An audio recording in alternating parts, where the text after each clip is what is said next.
ہمارے ایک دوست نے دعوت کی, اس وقت اتفاق سے میری صرف 2 تھی, تو میں نے کہا دونوں کو ایک ساتھ لے کے جاؤں گا تو میں خود نہیں جا سکوں گا, میں باہر ہی کھڑا رہوں گا, تو اس لیے 1 by 1 پہلے ایک کو پھر دوسرے گھر والوں کو لے جاؤں میں.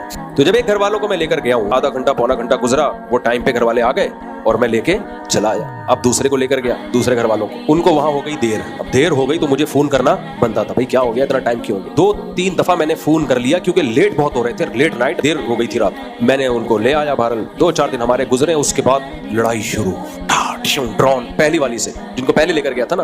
آپ کے دل میں میری کوئی ویلیو نہیں ہے. کیوں ویلیو نہیں ہے؟ میں گھر کا کرایہ دے رہا ہوں, بچوں کی فیسیں دے رہا ہوں, ٹائم دے رہا ہوں, اور ویلیو کسے کہتے ہیں نا.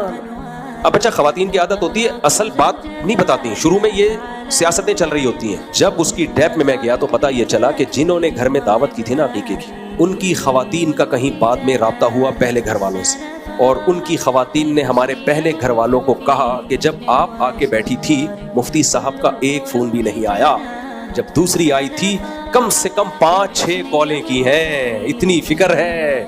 میں نے کہا میرا پروگرام اڑ گیا. حالانکہ وہ ضرورت کی بنیاد پہ کی تھی, دیر ہو گئی تھی, تو دیر ہوتی تو ان کو 10 کالیں کر لیتا میں. پھر یہ ثابت کرنے کے لیے کہ نہیں بھائی آپ کی ویلیو بہت زیادہ ہے, کتنا خرچہ ہوا میرا, کتنا ٹائم لگا, لیکن پھر بھی وہ بات تھوڑی ہوتی ہے. ایک دفعہ بدگمانی پھیل جائے تو بہت مشکل ہے. مجھے خیال ہوا ہے جن کے گھر گئے تھے ان کو کیا ضرورت تھی بتانے کی کہ اتنی کالیں اور اتنی کالیں اور ایسا ہوا, کیا ضرورت تھی یار.